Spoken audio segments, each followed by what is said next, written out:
Okay, here we are oscillating. This is in the negative bias mode. The time base there is at 0.2 milliseconds per division. I'm sorry, 0.2 microseconds per division. And so this is my usual 2.5 megahertz oscillation or something like that. But this is the battery trace. The baseline. So this is the battery trace, and it is at 20 volts per division. 20 volts per division. And the baseline I've moved right down to the bottom radical line right there. Okay, so we have 20, 40, and 48 would be right around there. Okay, and that's our battery voltage is 48.5. And we're drawing 160 milliamps from the inline meter. This is the trace across the 0.2 ohm current viewing resistor right there. Okay, and its zero baseline is right there. Okay, so I can tell you that this is going to be a strongly negative power product. This is the battery, this is the CVR, there's the baseline right there, and you can see that there's more area in that lump there than there is in there for sure. And then that combined with battery voltage is going to give a strong negative mean power product. Okay, so we're cooking along at that. Now I got the bright idea. Oh yeah, we're driving it with 10 volts in through the onboard 50R resistor right there in the negative bias mode. So I've got the positive output of the function generator going to the black connector, which would be this one, as opposed to the red connector according to my color-coded diagram. Okay, so now here's what I'm going to do. I've got this just a spool of wire that I put terminals on the ends of, and it's about 28 nanohenries according to my meter. And in this case, my meter should be fairly, sorry, I just dropped something on the floor. My meter should be fairly accurate because this is not a resistor, it's just an inductor, a lump of wire. Okay, so 28 nanohenries there. Now what I'm going to do, if I can do it with one hand, is I'm going to just remove this jumper, interbattery jumper, and I'm going to put this inductor in there in place of that jumper. Okay, if I can do it. So first I'll just pull the wires, and sure enough that kills everything, right? Okay, and now we'll hook this inductor in there.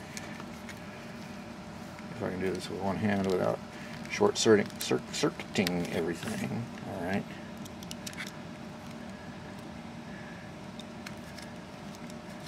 Okay.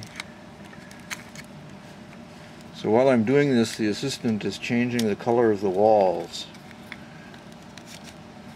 Okay, so there's that inductor in there.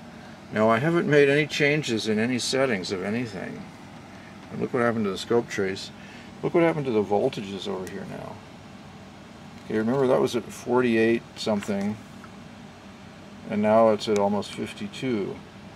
Okay, so what is going on? Well, for one thing, the frequency has really lowered. So let's go ahead and catch the frequency.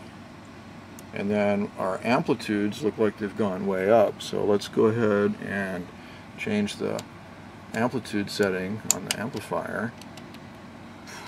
Man, it's a crazy thing.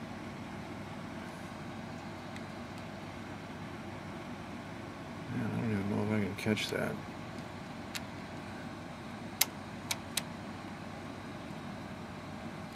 Now let's just go back to the zeros.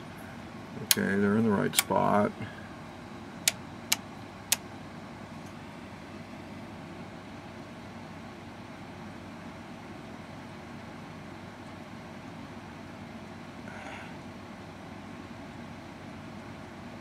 Anyhow,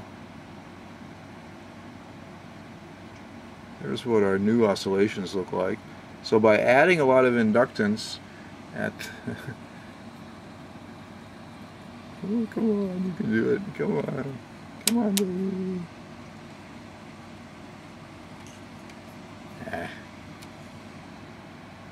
The trigger on this scope is not so hot these days. I'm just going to need some work, I think.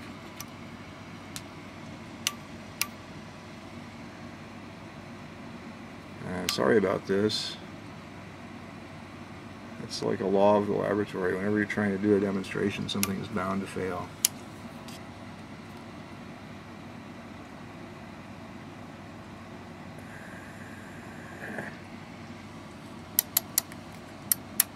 I need to use a different channel for the triggering. I can't even get it there.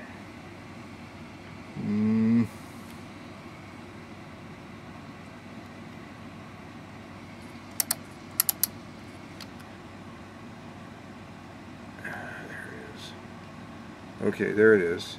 Anyhow, our baselines are still in the same place, and I don't know if this would yield a negative power product or not, but the point that I'm trying to make is that look at the voltage, okay, there.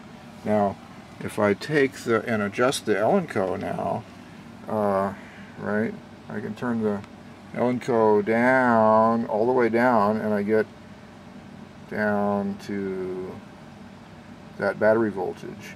Now if I turn the Elenco up to where I get the oscillations again, nice strong buku oscillations,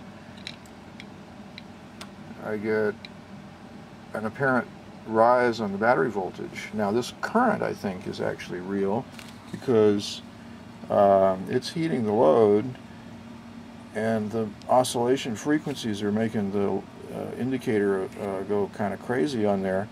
But if I turn the oscillations off momentarily, then I can get a good reading on that thermometer. It's climbed about 10 degrees in the past little while. Alright, so adding a little bit of inductance did two things. It really lowered my frequency. Now I'm down, this is at 1 microsecond per division, and I've got 5 peaks in about 8 microseconds. So that's way low. That's half a megahertz, or 0.6 of a megahertz or something, 600 kilohertz. Okay, so inductance matters in terms of the frequency for sure, and it really matters in terms of the voltage that you read at the battery. Okay. This is at 50 volts per division here, and the baseline is right down there at the bottom. So that's 50, 100, that's 200 volts peak-to-peak swinging just caused by that inductor in there. And the battery voltage looks like it's really going up. I don't think that the battery's really charging. I mean, we're still indicating a positive current outflow from the battery, right? So this is all artifacts due to inductance, I think. All of it except for the heat and the load. See?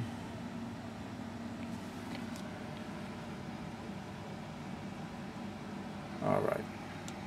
Now, the next test that I'm going to do, I think, is to put it into positive bias mode. And what I'll do is we'll just drive it until the Q1 MOSFET either stabilizes at a high current mode or it fails. Thank you for watching.